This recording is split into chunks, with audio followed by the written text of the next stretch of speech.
Hello mga kababayan ko. Naku po mga kababayan ko, mayroon naman pong nawawala na isang kapatid nating Muslim dyan sa may Butuan City, no? Na nagngangalang na Shrima Imam. 23 years old at walo na pong araw, ikasyam na araw na po ito na nawawala, no? Na taga barangay Libertad na sakop sa Butuan City, mga kuys, mga gayas, no? So maliban kay Ian, ay nakita naman si Ian, mga kuys, magayas. Ngunit malayo pa po siguro sa katotohanan kung sinong mananagot noon.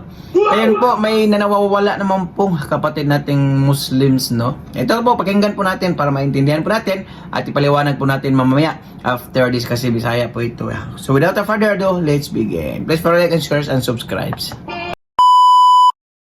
Hangtod karong mga panahona wala pagibalita ang ato nga mga ginsakpan sa kapulisan ug bisan ang mga ginikanan niining dalaga nga Muslim 23 anyos nga walo na kaadlaw nga wala makauli sa ilang panimalay. Matod ni Police Lieutenant Colonel Joseph Himintisa, hipi sa Butuan City Police Station 3, wala pa gid sila latest update kung asa na ning bayhana.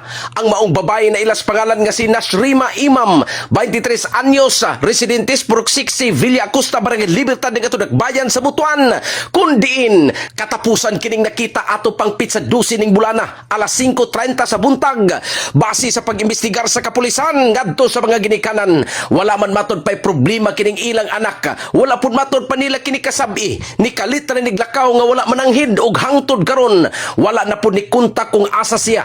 Resulta nga sa 8 kaadlaw nga wala siya paramdam. Grabe ng kabalaka sa iyang mga ginikanan. Sa pagpanubay sa ato nga mga kapulisan sa CCTV sa maong lugar, nakita pa ning dalaga nga ni sakay og baobao og sa dihang na trace sa pulis ang driver sa baobao. Nibutyag matod pa kini nga ni sakay pud og bus si Shrima padulong sa Surigao City og na trace usab kini sa CCTV nga ni sakay gud tuod og bus ang maong dalaga. Ug hangtod ning pagbalita, wala pa gyud nagparamdam ang maong dalaga. Actually, gipangita pa gyud siya sa ano. Pero base sa pagsusi sa atong investigador, nakita man siya nga misakay og kanang ginatawag og tuktok o bao-bao. And then na-monitor nga misakay og bachelor heading Surigao City. So actually, padayon pagyapon nga gi-monitor karon kung asa ang iyang whereabouts. So ang hingtungdan sir, wala po sila niingon nga nananghid sa ilahan, lakaw ra to sa giya. Oo, wala mananghid.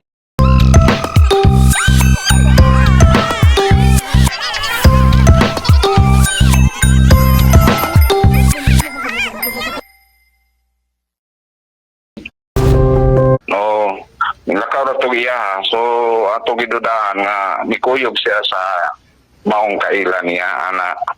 So sa pagkakaroon karon nga adlaw sa kasamtangan karon padayon pa magyapon namo nga gina-monitor na makita nato ang sakto gyud nga detalye, labi na ang CCTV footage nga matrace nato. Pero sa katong last nga trace na sa CCTV, nakita nato nga misakay siya sa bachelor base sa istorya sa driver sa tuktok o bao-bao.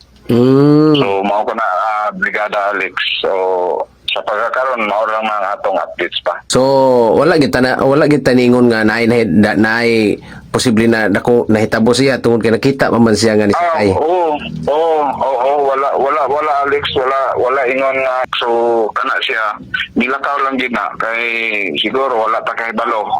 Base sa interview wala man pud siya gikasabkan, wala man pud siya sa kuan ginikanan. So mao pa na atong sutaon. Basta man ito sir, dalaga pa to siya sir? Dalaga. Dalaga tapos matod pa estudyante pero naikatong inon na nag-enroll siya din sa mga eskwelahan. Naapo ko na latest nga dungog na wala pa ikapakita nga currently enrolled siya. Alayon ni ini, naghangyo ang kapulisan nga likayan lang ang mga dili maayong komento og nanawagan kini sa katawhan nga kung kinsa man ang makakita sa maong nga dalaga, pakikontak sa ilang hotline sa 0998-598-7297. So ayun nga mga kababayan ko, no? Ito po daw ay nawawala noong August 12 5 AM, ha? Na huling paalam po sa mga magulang at ayon po ay nakasakay po daw ito sa tinatawag pong tuktok o tinatawag sa mga Butuano na bao-bao. Ngunit sabi po daw ng driver na nagpahatid ito sa terminal ng bus o bachelor dyan sa may integrated terminal sa may Butuan City, no? So safe po yung driver ng bao-bao o tuktok mga kois magayas dahil nakita po daw sa CCTV na pasakay po daw ito ng bus heading o patungo po sa may Surigao City mga kois magayas, no? Siya po si Nasrima Imam, 23 years old, taga Libertad, Butuan City, at nananawagan po yung mga family na sana wag basta-bastang magkomento about dito na hindi maganda. At nanawagan sila na sana po kung sino pong nakita sa kanilang anak ay pakikontak po yung sinasabi kanina na mobile number mga kois mga gayas. Ito po daw ay estudyante at dalaga pa. So, hindi po natin alam kung ano talagang dulo nito, kung bakit po siya pumunta ng Surigao. Ayon po sa kapulisyan ng Butuan City, may kasama po daw ito dahil sumama po ito, siguro kakilala na pasakay po ito sa bus patungong Surigao City. Ayan po, nanawagan po tayo sa mga Surigao nun dyan. Kung sino po nakita sa babaeng ito, pakikontak po kasi nag-aalala na po ang kanilang mga magulang dahil umalis po ito na hindi po nagpaalam sa kanila, mga kois, mga gayas, no? So, grabe.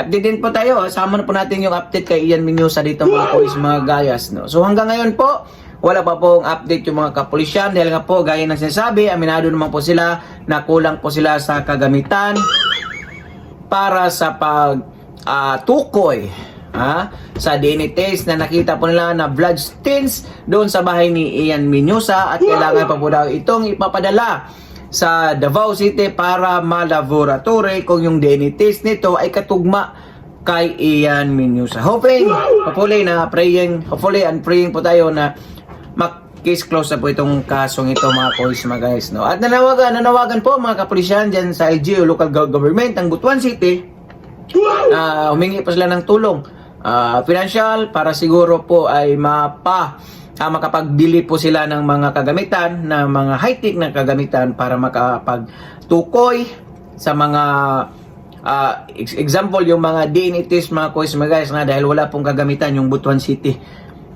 yung ganyang mga kagamitan. So kailangan pa po nilang pumunta ng Davao o Cagayan para kung may ganung kaso ay masusuri pa doon sa ibang bayan mga kois mga guys, no? So sana po ay makita po ito ng gobyerno natin at mabigyan po ng pundo pinansyal para po makabili po sila ng mga kagamitan pang laboratory, pang test ng DNA test o blood stains para makilala po kung matutukoy po talaga yung kanino po nakamatch yung ganong klaseng mga dugo o mga buto mga kois mga guys. Pakikomento po ng yung mga opinion o reaction sa comment section ng ating video. So for now, I'm Gan. God bless all, peace. Bye bye. Ingat po kayo lahat. Our hearts beat to the city streets. We began to feel the fire. We rise like